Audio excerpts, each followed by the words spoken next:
By saying thank you first of all for meeting with me for a quick natter. At our trust at Marches Academy Trust, we're trying to meet with some key people and have little chats with them to just sort of raise the profile of the teaching profession and the staff at school, and just generally get a flavour out there. And I spoke to Jazz a couple of weeks ago, which was amazing. She is a real motivational speaker about really championing teachers. And I'm really excited about you coming on and having a chat with me today, because I started to listen to your podcast probably about June last year.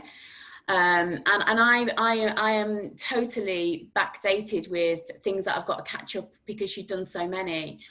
But I just started to listen to them, and they just had me in stitches for 45 minutes to an hour. And it was totally the right thing at that point in our whole life, really, when we'd just gone into major lockdown. So the first question I really wanted to ask was, sort of what made you decide to do them? Because I've been on some of your brother's courses years ago, and I know that he's sort of like done training in different things. So, what made you have that decision that you were going to start putting these podcasts together for us? Well, I can't take much credit for the kind of initial thought. We were on a family holiday. My dad basically has worked at the same place since he was 16. So he, being the kind of honest, just, the top of the tree when it comes to dads, he took us all away, the whole family, our partners, the grandkids, everyone went on a family holiday. And we were just kind of sat around the pool, and myself and my brother Lee, who obviously IC2, Mr. P, we just started kind of sharing stories. And I always remember one of the stories that I had him proper giggling with was I was telling him about a child who I was speaking to, and we were kind of having a bit of a laugh in class. And anyway, the child ended up getting a little bit sulky, and I turned around, I just said, I said, let's not throw our toys out of pram now. Come on, we've had a really nice afternoon. Just kind of like a throwaway comment like that. And anyway, the mum ends up coming to me at the end of the day and says, my child, she had a bit of broken English, and she was just a bit like, my child said that you said that he was throwing shopping out of his trolley. And I was there like, I didn't say that. But then, I remember like my brother laughing his head off, and it was him. He listens to a lot of podcasts. I can't, say that I used to, or I even do now. I don't really, I kind of, if I'm ever driving, I'll have music on, unless I'm listening to myself. But yeah, so he kind of said, we should do a podcast, it would be really good. And to be honest, I just didn't think anything of it. We thought of the name, and I thought the name was really kind of catchy and clever. And that was a joint effort. And then, it just kind of, we came back from holiday, and I have to give all the credit to my brother. He was saying like, come round, we'll get it done. And obviously, I was finishing work, and then I'd go around and we'd sit there and he'd record it. And I honestly just didn't think anything of it. I thought it's a bit of a laugh, a bit of a giggle. I'm obviously spending time with my brother. It's just gone completely mad for you though, hasn't it? It's just it really has. Big. Even like getting asked to do stuff like this, I absolutely love doing things like this. So I do appreciate you having me on. And it's mad. I mean, the podcast was doing really well. The first kind of year, it was just building nicely, and then we started adding a lot of features, and people kind of getting on board with that. And then we kind of got encouraged by a guy who's really been a big role. I think he knows you as well, Sadler Doodles. Do you know? Oh yeah, he did a drawing for me last year. Yeah. So he was very much, kind of blowing smoke up our backsides, basically, just saying, you guys are great, you should go and do a live show. Now, again, this was another point where I was just like, you what? Like, I sit in my joggers, covered in crisps, speaking to my brother. How am I supposed to stand on a stage and perform? Anyway, fast forward a few months. I mean, this is where, like, I have to give Lee a lot of credit. and this is why he's so successful with everything he does, is he doesn't kind of hesitate. He just goes for it. As soon as he kind of got a whiff of, oh, there's potential for a live show, he booked the venue, did it all kind of ourselves. And then, yeah, we did that, and that went amazing. And then we ended up having a tour planned. Did you buy you some decent joggers, though? What, for performing? Yeah. What did you? Oh, no. You took your joggers off and you put a suit on, did you? I'll never take my joggers off. But what it was funny because we had like a really big kind of conversation about what we were going to wear. And it was the big kind of question of like, oh, what are we going to wear? And I said, oh, I'll just wear like what I normally wear. And I remember him saying like, you cannot wear joggers and whatever else. So I remember I wore this. Oh, it was an awful shirt. It was an awful shirt. And yeah, and then like I said, we had a tour planned. We ended up doing a show in Newport, a show in Newcastle, in London. And obviously, you know, it's just kind of, took me by complete surprise. I just didn't expect people to kind of enjoy it as much as they do. So additional question that I haven't sort of put out to you before this meeting, but how are you dealing with that celebrity status then? Celebrity status. I wouldn't go that far, but I'm not gonna lie. I love it. I love every single bit of it. When anyone asks me or messages me and says something positive about the podcast, it genuinely does kind of give me such a good feeling. And, you know, we receive an awful lot of messages, which is the best part about doing the podcast, is we receive an awful lot of messages about how it's helping teachers and school staff with their mental health, with their, you know, personal circumstances. And, you know, honestly, it helps me. You know, just having a natter with my brother, seeing the reaction, seeing the response, it helps me massively because, especially in the last year and stuff, it's been absolutely wild. But I wouldn't say, you know, I know my brother gets recognised an awful lot. I sadly have not been recognised properly yet. Or I have been once, but I'm saving that story. Oh no! Actually, no. I've said that story. I don't know if you remember hearing it. So, I was in a changing room.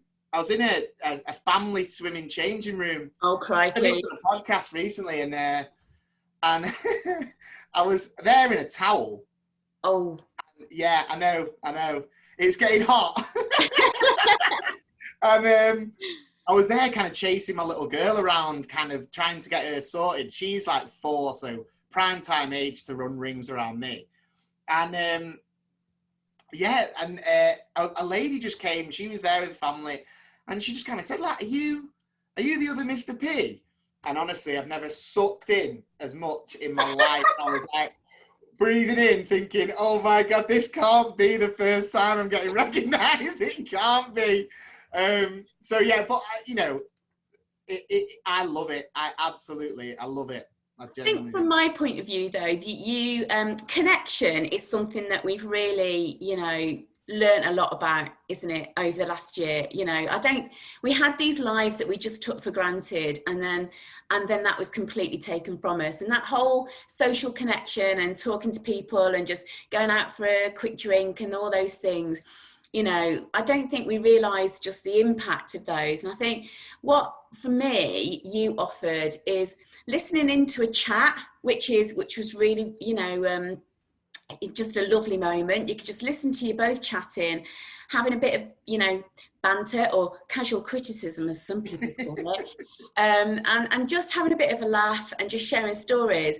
But particularly if you're a teacher, I mean, it's relevant for everybody. But I think the things that you share from a teacher perspective, because you know as well as I do, don't you, that, you know, it's the greatest, working in a school is the greatest place to work. I can't even imagine working in an office or anywhere else without little people, because they're so funny.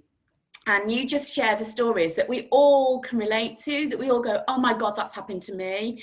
And you know, and also what I love is that you go out on your Facebook as well and ask for those stories.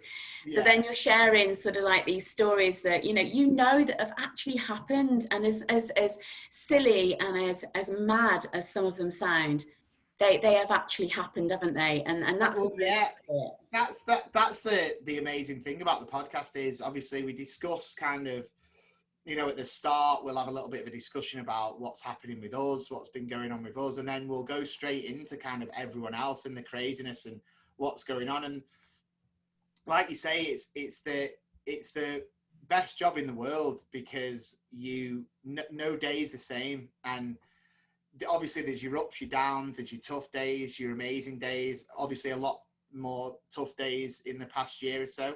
And I think it's lovely that, you know, with Lee being a teacher, with myself being a TA, and I'd love to take this opportunity to just say that, you know, a massive shout out to TAs and to support staff and to office staff and whoever else, because I think a lot of people they say teachers, don't they? If you're ever watching Good Morning Britain or This Morning or whatever it may be, they always say teachers. Now, I know that they don't necessarily, you know, they're not purposely leaving out, say, teaching assistants, but I feel like with like teaching assistants mainly, I think it's one profession where within the school kind of bubble, which I hate using the term bubble now, so I'll try and, within the school dome, that sounds a bit cool, within the school dome, it's a job that's massively appreciated and massively valued. And I feel that for your average Joe, a lot of people think that teaching assistants either are not needed or they're just kind of glorified teacher PAs, which couldn't be further from the truth. Yeah. I mean, I'm an extremely proud, you know, HLTA, and I know so many the teaching assistants and support staff that I work with, that I used to work with, that my wife works with. And I know that, as you yourself will know, working in a school, when you're working in a school, you understand how pivotal and how important teaching assistants and support staff are.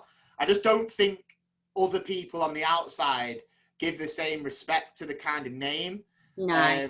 So I just wanted to kind of, to give a shout out to all the teaching assistants out there, and agree. The amazing job you're doing. Yeah, they're amazing. I mean, and like you say, I mean, I've got an amazing, you know, group of people that work at, I mean, I oversee 5 primary schools and support with some secondaries as part of the trust. And, you know, across all of our schools, we've got amazing site managers and, you know, admin staff and you know, they are the sort of the nuts and bolts, really, 100%, of the schools. You know, and yeah, like you say, people don't really recognise sometimes just how incredibly important they are. So, you know. And during the pandemic as well, I think during the pandemic's been massive, because you look at, now I'm not taking any sort of not credit or anything away from teachers. I have the utmost respect for teachers, for SLT, for everyone in them in those higher positions, and the kind of stress and the, you know, I can't imagine what you've been going through with 5 schools. I know personally, you know, my SLT, my wife's SLT, it's been absolutely crazy. I just think that, again, with your office staff, with your caretakers, whoever it may be, your teaching assistants, through the pandemic, they've been there every step of the way. Yeah. And, you know, with when it's been kind of teachers having to do the remote teaching and the online stuff, and then you've got the vulnerable and key worker children. You know, TAs have been in the large proportion of time. So I definitely think that they all need a little bit of a pat on the back, and I hope that they do, you know, and I know in schools they do get that, and they are appreciated, but I hope that within time, when this pandemic is over, that, you know, not just, well, teachers definitely, and everyone else included in school staff will get their kind of just rewards, really. You'd hope, wouldn't you? I mean, you know, you'd hope that all of the key worker professions that have really stepped up over the last year are going to be recognised, you know, because I think they are all probably professions in the past that haven't been overly recognised, or the ones that get sort of hammered in the media quite a lot. In fact, today I've just been on Facebook, and I wish I hadn't bothered, because somebody had made a comment about the fact that Gavin Williamson now is talking about shortening the holidays. Oh, and yeah. so they put, well, they get too many holidays anyway. And I should have stepped away from the computer. But unfortunately, I just had to put my little 2 pence in there. But you know, this is the stuff that people have to put up with, isn't it? I mean, that's the go-to, isn't it? It's like, it's just the go-to. Everyone always says about the holidays, and you know, me and my brother say this constantly on the podcast. It's like, it's one of the biggest pet hates is where, you know, especially for teachers, it's, oh, you get all this time off. But I know of teachers that work from, you know, they get up at 6, 5:30, 6, do the full day at school, then they don't stop till like 11. Yeah. So like, they don't have any sort of time to do anything. And the only time that they do switch off is that little kind of holiday time. And I do think that the narrative definitely needs to change. And I'm hoping that through the podcast and other work from amazing people that the kind of respect level will go up. But when you've got Gavin Williamson, you know, carrying on, then it's going to just carry on, isn't it? But what goes around comes around, though. Oh, you hope, don't you? But that brings me nicely on to the Boris impressions. Oh, yes. Because you do an absolutely stunning Boris impression that you've now started to do, like... Has he ever been described as stunning before? In the same sentence, Boris and stunning, wow. You've made that happen, Adam. You've made that happen. You brought a whole new adjective to him, bless him. Oh, but, wow. I was going to ask then, so in your best Boris impression, and keep it clean because we don't know who is going to be watching this, what do you think he actually said then to Dominic last year on that whole eye test situation? What's your perspective? So this was when Dominic Cummings, he went on the long drive, wasn't it, to Barnard Castle? Which I'm thinking of going on because my eyes have been terrible recently. I need to just... Yeah. Do you know what's crazy is it was such a bad kind of get out. It was the worst kind of excuse, which kind of makes me think that he got that excuse from Boris. So like Boris actually gave him, you know, that kind of like, Dominic, I think you should say that you were testing your eyesight, and that's why you had to go on such a long drive. And you know, when it didn't go his way, all hell broke loose. You did not deliver the lie as well as I deliver my lies. And yeah, so I mean, the Boris thing's so funny because it just came out of nowhere. We kind of were doing an episode and we were talking about it, and then it just kind of, it wasn't something that I was doing for like my family, or because I'm not, people think that I'm okay at impressions. There's some that I kind of can do okay. But then, I mean, you're lucky really, because you're so nice, I was able to hook out Boris like that. But normally when I'm put on the spot, it's one of them things. Suddenly I'll speak Australian. You're right, Dominic, how are you going? And I just like sound nothing like him. Because I always remember I was on a Zoom quiz and my mum was with my Nana, the famous Nana Maureen. I love Nana. Yeah, she's an absolute diamond. And we're on a Zoom and loads of other people were on it. And my mum was like, had a couple of rosés, you know, getting a bit loose. And she was like, oh, guys, everyone just quiet down. Adam, do your Boris and your Trump for everyone. And I was sat there stone cold sober on this Zoom. And I was like, I honestly just went bang and just shut my laptop, just shut it all off. I just couldn't face it anymore. Yeah, I'm really quite terrible with accents and stuff as well. So like someone can speak to me on the phone. Like I used to have a head teacher who was Irish. And he phoned through to the office one day and said, can I speak to somebody else? And I sort of said, oh, Chris, someone's on the phone for you. And they went, well, who is it? And I went, I don't know, some Scottish bloke. And I passed it over and she went, that was Damien, the head teacher, he's Irish. I was like, oh, right, it sounded Scottish to me. I'm just terrible. And I can't even begin to start doing impressions because I'm just so rusty at them. But honestly, you sound so like him. It's just a shame that you've got your very short haircut, because I think his hair is stunning too. I mean, he looks like he's rubbed a balloon on his head every time he goes to a press conference. Well, I've actually got my Boris wig. Put it on. I can't believe I didn't bring it. I could have done both roles because I've kind of got a little bit of Dominic Cummings going on up here. But yeah, as long I don't mind when people say you sound like him. As long as they don't say you look like him, I'll take it. It's okay. No, he's not looking his best, is he, at the minute? Bless him. And seriously, he needs to get those hairdressers open, doesn't he? For his own sake, more than anything else. I can't believe, and it's like this. Like, I know I was doing this interview, and you know, I thought to myself, and I have only got short hair. I kind of got rid of my hair because it was doing my head in.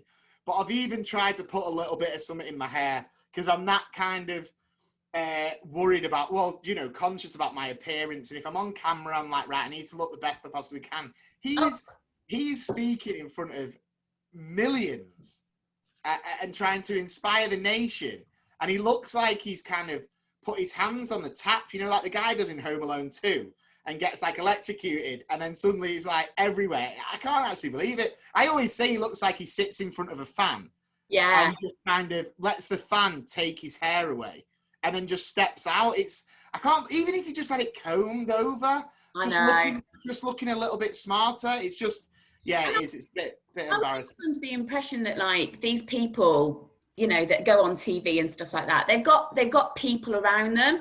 You know, they've got artists, makeup artists and stuff like that. Now, I know we won't obviously have a makeup artist potentially, but you'd surely think there's somebody that just said, just a little bit of gel, Boz, just to calm it down a little bit, trying to look, you know, serious in front of your audience.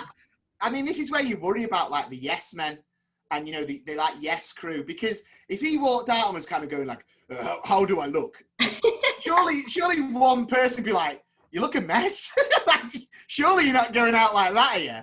But everyone would be like, oh, you look super smart, PM. Oh, yes.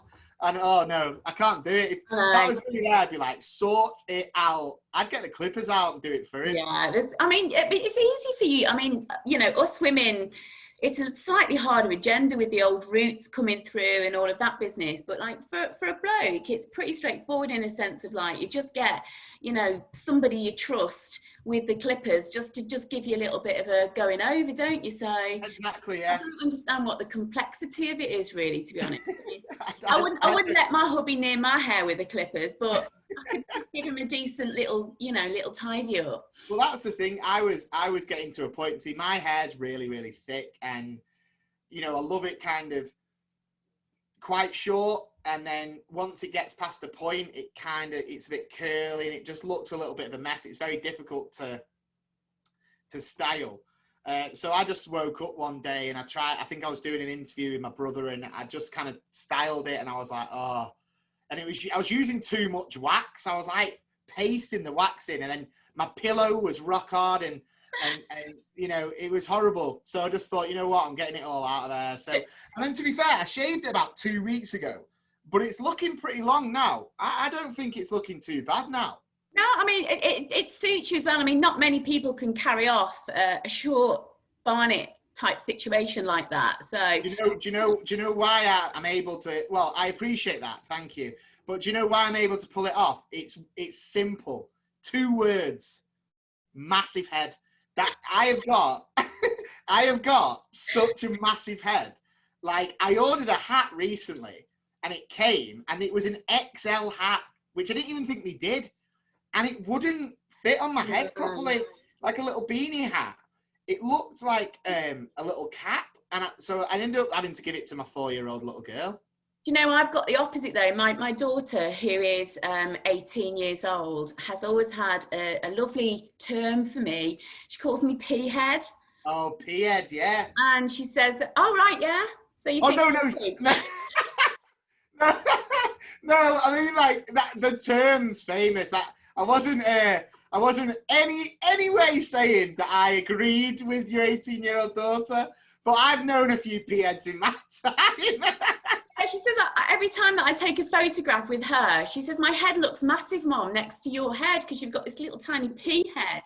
And I'm like, oh, cheers, hun. You know, I don't know if it's like a flattering or, you know, I don't know how to take it, if I'm totally honest, but you know, I mean, it's one of those things, but I don't think I could pull off that. So, you know, fair play. You never know if we ever get my brother on here as well. You'd be two Mr. P's and a P head. Do you know what? That could be the next podcast. That's it.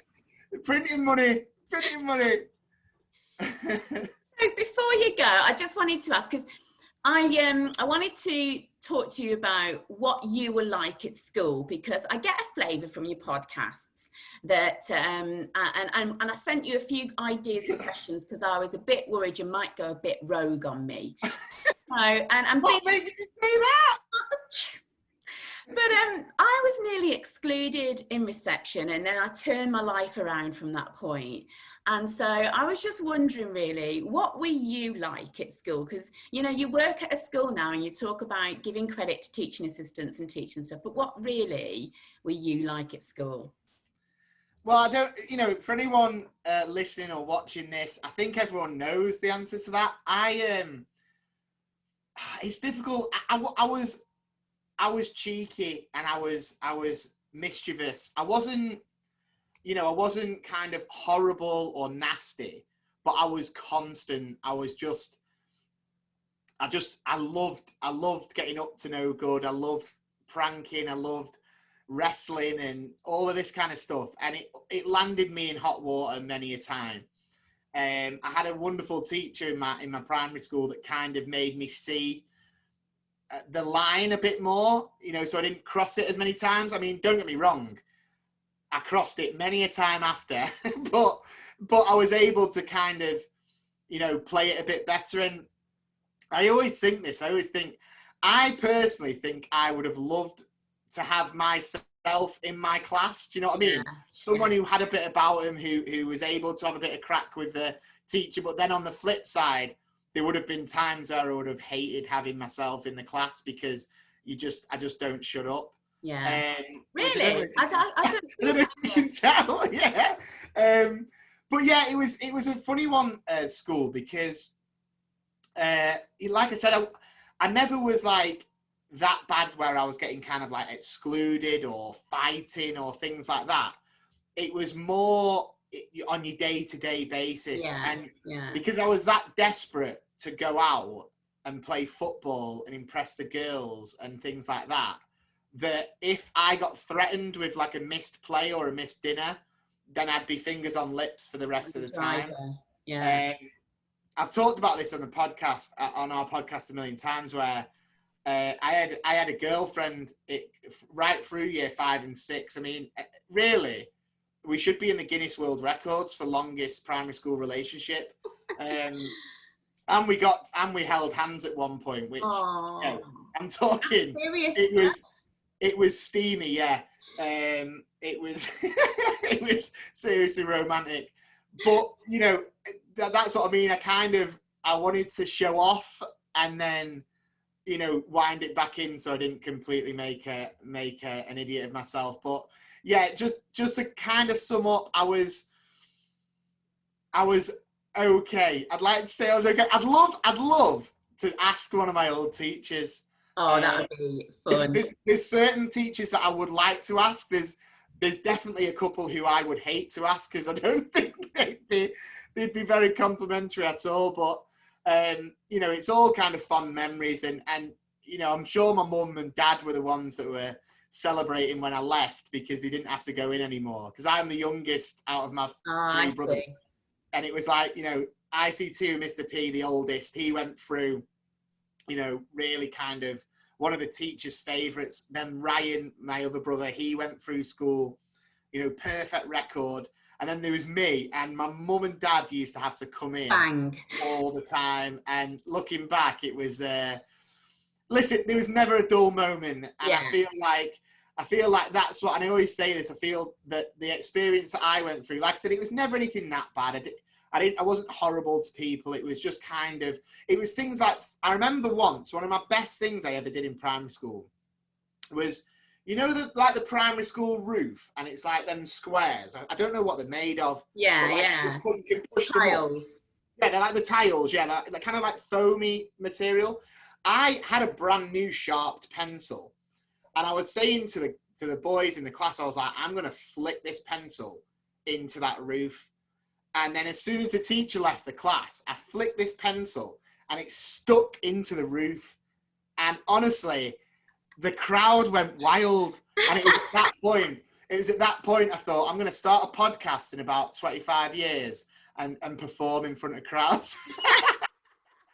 That was a defining moment. I mean, do you know, people say, oh, I passed my 11 plus, I passed my entrance exam. No. I flicked the pencil into a roof tile and it stayed. Bosh, mic drop, that's it.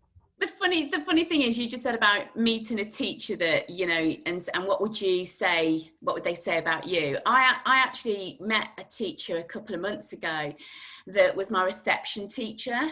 Oh, wow. And she was like, what are you saying oh wow for? Is that because you're thinking how old she is? No.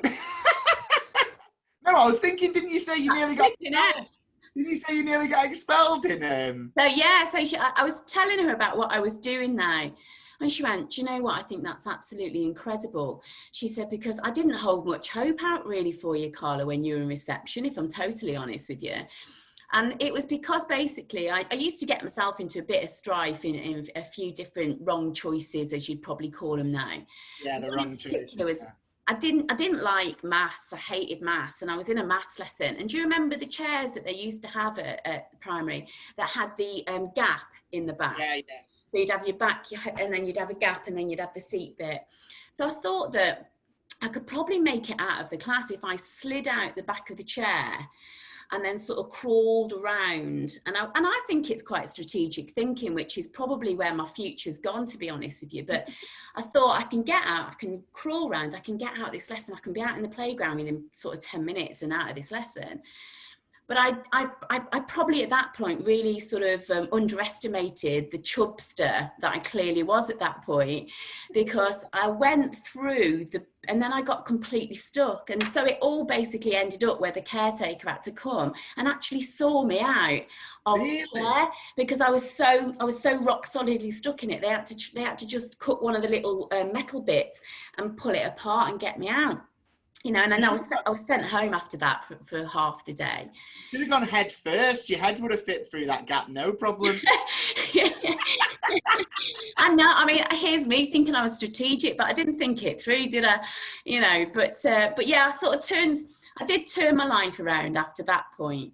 And I think my secondary school teachers wouldn't have believed really what I was like at primary school, because I was such a square at secondary. But it's funny, isn't it, what people might think about you when you sort of meet with them again. But I think from your podcast, I could certainly tell that you're a bit of a cheeky chappy in the classroom, for definite. Well, that's what I was going to say. You know, looking back on my journey and my kind of experience in primary school and what kind of, you know, my frustrations at different times has made me kind of, what I'd like to think, better at my job, because definitely understand the frustrations and I can kind of get on their level and help that way. So, you know, I always think that there's no regrets there. I had, you know, that pencil stuck in that roof, so I'm all good. It's still there. Oh, that's amazing. So just before I let you go and have your beer for your Friday night, what would be your top tip really for teachers? Because obviously we're preparing for Monday and the children coming back. And, you know, what would you say to sort of teachers and teaching assistants and everyone that works in a school for Monday morning? Well, I'd probably start off by saying just a massive well done. You know, well done for the past year. It's been an unbelievable effort from every member of school staff. The way the kind of everyone's pulled together, and the decisions getting dropped so late in the day, and having to kind of the turnaround of home learning and getting things prepared, and having children in school and doing Google Classroom and Teams and Zoom, and take my hat off to every single person involved. What I'd say about Monday is, obviously, keep yourselves safe and just enjoy the weekend. Try not to worry too much, because at the end of the day, you're in the job for a reason. You're in the job because you're good at what you do. You're in the job because you care about the children. And at the end of the day, the children will want to be back. And when they are back in your kind of company, they'll feel safe and they'll feel, happy. And I think if you focus on that, never mind kind of, I always say, don't worry about, I know curriculum and all of that kind of stuff, that will come, but just make sure that the children are happy and they're safe, and make sure yourselves and your families and that are happy and safe, and just kind of switch off. And it's been such a stressful time. Just give yourself a bit of credit, put your feet up, relax. I put something on my Facebook before, a picture of Jay-Z saying I've got 99 problems, but they can wait till Monday. So, that's basically what I'd say. I'd just say a massive well done. Give yourself credit. You deserve it. And when Monday comes, being a member of school staff in an amazing school and knowing so many kind of school workers, I have nothing but confidence when Monday comes, whatever's thrown, everyone's going to be knocking it out of the park. Definitely. Thank you so much. And from my point of view, thank you for talking to me today, but also thank you for your podcast and your stuff on Facebook, because, we've all needed a laugh this year, haven't we, more than ever. And you provide that with your brother. And if you do want to take up that 2 peas and a pea head concept further, then you just let me know. Oh, no, it's been an absolute pleasure talking to you, and I really appreciate it. And, good luck for yourself on Monday, and I hope that everything goes well for yourself. Thanks, Adam. Cheers. Take care. Have a lovely evening. All right, take care. See you soon. Bye-bye. Bye.